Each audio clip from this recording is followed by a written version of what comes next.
निकाह के बाद?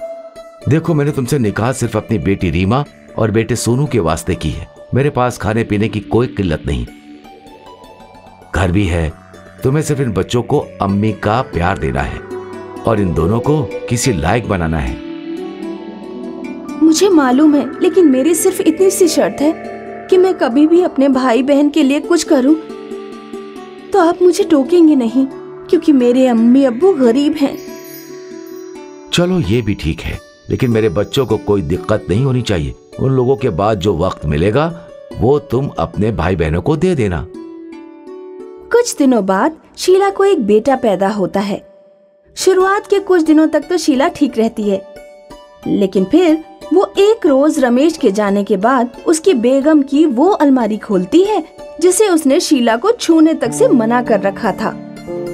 तभी वहाँ उसका बड़ा बेटा सोनू आ जाता है। ये क्या है? आप मेरी अम्मी की अलमारी खोलकर क्यों देख रही हैं? अब्बू ने मना किया ना आपको इसे छूने से। शीला को सौतेले बेटे सोनू पर बहुत गुस्सा आता है, लेकिन वो सोच लेती है कि इस वक्त उसे गुस्से से नहीं बल्कि सोच समझकर काम करना पड़ेगा। अरे बेटा, मैं तो देख रही थी कि तुम्हारे अब्बू के कोई धोने वाले कपड़े तो नहीं हैं। मैं मशीन में चला दूं। वो क्या है ना कि अब्बू को रोज जाना होता है कि नहीं? तो कपड़े तो धुले होने ही चाहिए ना। सोनू को भी नई अम्मी की बात ठीक लगती है, इसीलिए वो वहाँ से चला जाता है। लेकिन एक बार जब घर पर कोई नहीं था तो शीला पूरी अलमारी खोलकर देखना शुरू करती है। अरे, ये इतना बड़ा संदूक किस चीज का है? जैसे ही वो संदूक खोलती है उसमें भर कर गहने रखे होते हैं। शीला का मन उन गहनों को देखकर लालच से भर जाता है। या अल्लाह, इतने सारे गहने! मैं तो सारे गहने रख लूंगी, लेकिन कैसे? इन्हें तो मालूम हो जाएगा। बोल दूंगी कि चोरी हो गए। नहीं नहीं नहीं, बेकार में पुलिस का लफड़ा। क्या करूं? हाँ, एक तरकीब है। शीला अगले रोज जब रमेश ऑफिस चला जाता है तो सारे गहने लेकर निकल जाती है सुनार के पास। सुनिए, ये सारे गहने देखकर छाप लीजिए अपने दिमाग में। हूबहू ऐसे ही एक एक नकली गहने बनवाने हैं मुझे। ये कौन सा बड़ा काम है? हो जाएगा, कल शाम को आ जाना। शीला अगले रोज शाम को सारे असली गहने बदलकर नकली गहने रख देती है। कुछ रोज गुजर जाते हैं। एक रोज शीला, सुनिए, मेरी बहन का निकाह है, मुझे कुछ रोज के लिए घर जाना है, बच्चों को भी ले जा रही हूँ। शीला बच्चों को लेकर घर जाती है, जहाँ वो 10 बरस की रीमा से ढेर सारा काम करवाती है। क्या हुआ, जो बच्चा सौतेला है तो बच्चा ही ना शीला। अच्छे शख्स से तेरा निकाह करवाया था, मगर तू तो। देखिए अम्मी, किसी और का बच्चा पालना आसान नहीं, नामुमकिन है। और मैंने ये निकाह सिर्फ आप लोगों के लिए किया है कि भाई बहन की फौज जो मेरे पीछे लगा रखी है उन लोगों के पालन पोषण के लिए है। ये लो गहने। शीला जब अम्मी को गहने दे रही थी तब रीमा उन्हें देख रही थी। रीमा की मासूम आंखें उन गहनों को पहचान रही थी। शीला की नजर रीमा पर पड़ जाती है। अम्मी, ये गहने इनकी पहली बेगम के हैं, लेकिन मैंने हूबहू वैसे ही डिजाइन के नकली गहने अपनी बहन के लिए बनवा लिए हैं। कितने खूबसूरत है ना अम्मी। छोटी बहन का निकाह अच्छे घर में होगा। शीला निकाह के बाद घर आ जाती है। घर आकर वो रीमा से कहती है कि रीमा, देखो, तुम 10 बरस की हो गई हो, लड़कियों को घर के सारे काम आने चाहिए। इसी वजह से आज से मैं तुम्हारा स्कूल जाना बंद कर रही हूँ। कल से सारा घर का काम तुम्हें करना है। अब्बू पूछेंगे तो बोल देना कि पढ़ाई नहीं करनी है तुम्हें, समझी? फिर वो बेटे से बोलती है, तुम अब इस काबिल हो गए हो कि घर का खर्चा उठा सको और छोटे भाई को देखो। और सुनो, अब्बू पूछे तो बोल देना कि काम करना चाहते हो। बस अब क्या था, बेटी पूरे दिन घर का काम करती और बेटा पूरे दिन घर से बाहर रहता। पूरे घर में शीला और उसके बेटे का राज चलता था। अरे रीमा, छोटे भाई को दूध दे दे, कब से मासूम भूखा बैठा है। दे दिया था अम्मी। तो क्या पागल हो गया जो रोए जा रहा है? अब तो ज्यादा होशियारी कर रही है रीमा। मेरे बेटे का खाने पीने का कोई ख्याल नहीं रखती है। अम्मी, अब हम सब बड़े हो गए हैं, क्या वो हर वक्त छोटे बच्चों जैसे रोते रहता है? उसको बोलिए नौकरी करे। सोनू भी तो आखिर नौकरी करता है ना? हाँ हाँ करता है, मगर वो पढ़ता भी तो नहीं था ना। अब देख कब से नौकरी कर रहा है, तो फिर तरक्की पाकर इतना कमा भी तो रहा है ना कि उसकी निकाह के बारे में सोचा जाए। मगर अब तो ये लग रहा है कि उसके निकाह से पहले तेरा ही निकाह करना होगा। शीला रीमा का निकाह एक ऐसे घर में कर देती है जहाँ 4 ननद होती हैं। शीला को ऐसा लगता है कि वो सभी मिलकर रीमा को बेहद परेशान करेंगी, लेकिन होता उसका उल्टा है। एक रोज शीला रीमा के ससुराल जाती है, जहाँ उसकी सास, अरे आइए आइए, कैसे आना हुआ? बस बेटी से यूं ही मुलाकात करने आई थी। हाँ, मगर हमारी बहू तो अभी आराम कर रही है। बेटियों को बोल देती हूँ खाने पीने का इंतजाम कर देगी। अरे काम करवाया कीजिए बहू से, वहाँ तो मैं सारा काम करवाती थी, ऑफ तक ना करती थी वो।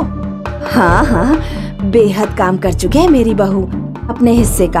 आप क्यों आई हैं ये बताइए। शीला को सास की बातें सुनकर गुस्सा आ जाता है और वो वहाँ से चली जाती है। कुछ वक्त के बाद शीला के शौहर की मौत हो जाती है। देख, अब तेरे अब्बू तो रहे नहीं, तेरा भी निकाह हो गया है। अच्छा होगा तू इस घर को छोड़ दे।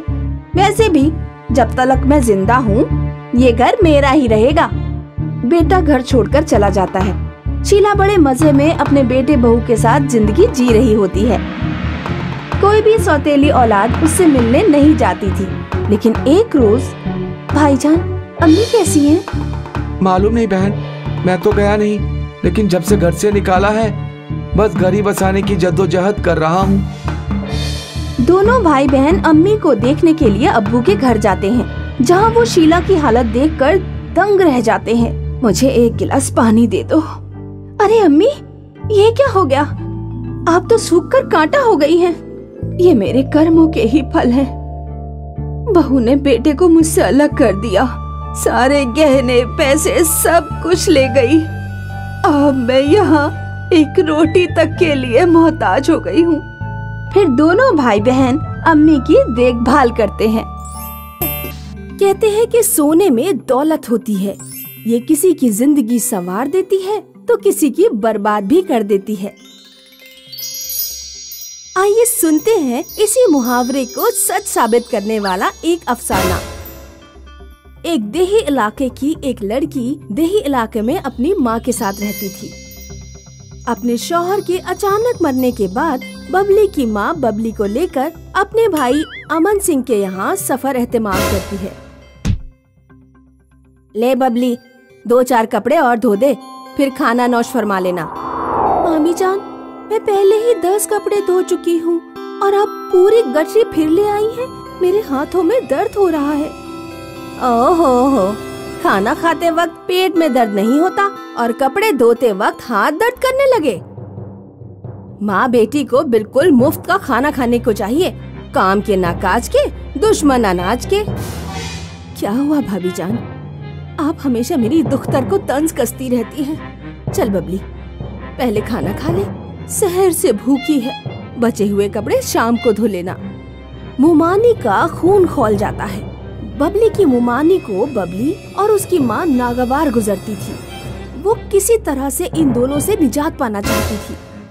शाम को जब खाना बनाते वक्त बबली मुंह धोने चली गई तो मुमानी चुपके से रसोई में घुसती है और सब्जी में ढेर सारी मिर्च डाल देती है। थोड़ी देर में उनके मामू जान और उनका भाई नौकरी से लौट आए और खाना नौश फरमाने लगे। ये खाना आज किसने बनाया है? इस कहर जद मिर्ची डाली जाती है क्या? तुम्हारी भांजी ने बनाया है। आज जब मैंने बबली से 2-4 कपड़े धोने के लिए कह दिया था तो तुम्हारी बहन मुझ पर ऐसे चिल्लाई जैसे मुझे खा जाएगी। आज खाने में मिर्ची डाली है, कल ना जाने क्या क्या डालेगी। मैं तो कहती हूँ बाहर कर दो इन दोनों को, हमारे सर से ये बोझ तो उतारो। बबली के मामा जान अपनी बीवी के बहकावे में आ जाते हैं।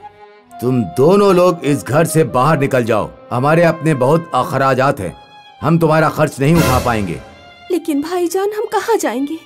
कहीं भी जाओ, मैं नहीं जानता, लेकिन यहाँ से निकल जाओ।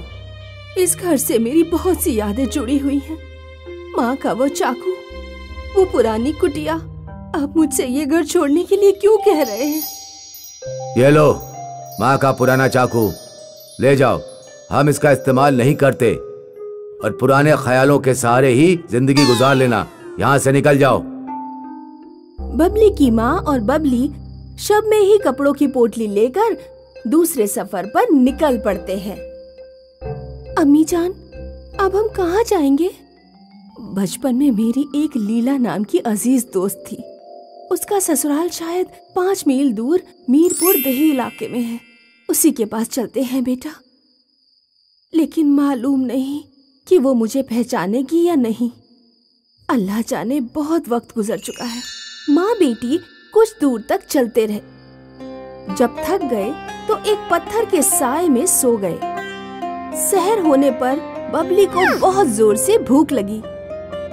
माँ, बहुत शदीद भूख लगी है।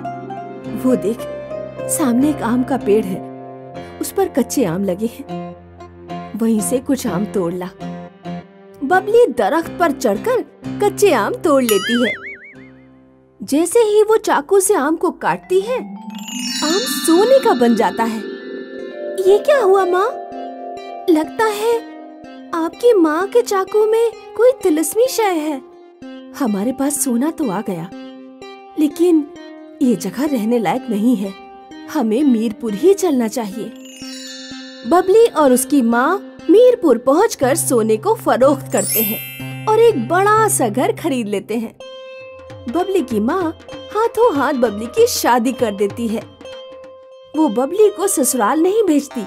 बबली का शौहर घर दामाद बनकर उन्हीं के साथ रहने लगता है।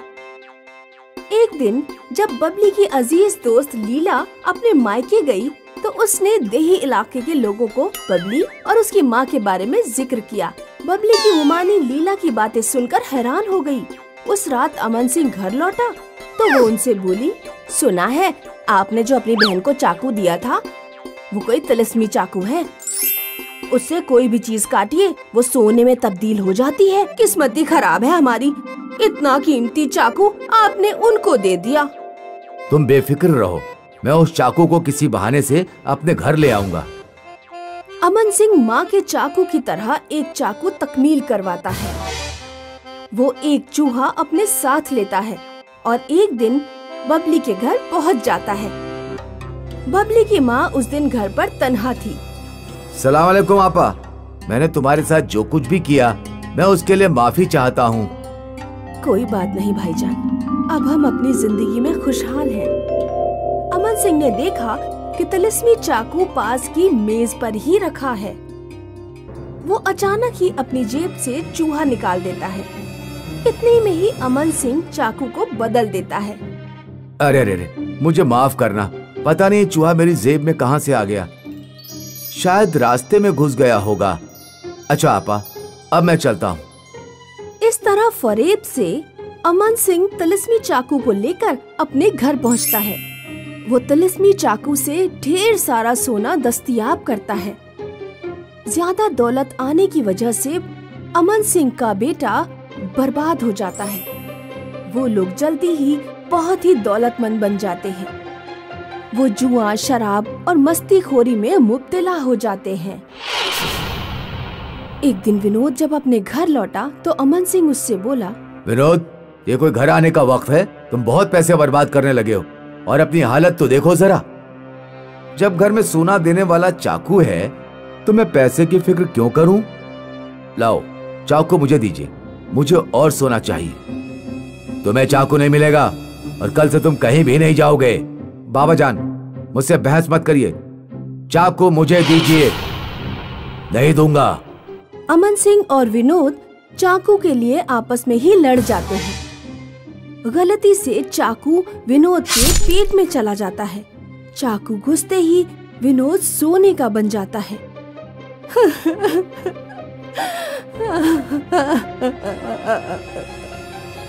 या अल्लाह, ये क्या हो गया? मेरी जिस्त बर्बाद हो गई। मैंने चाकू से अपनी किस्मत फोड़ ली। मेरी इकलौती औलाद मेरे हाथ से चली गई। अब ये दौलत मेरे किस काम की है?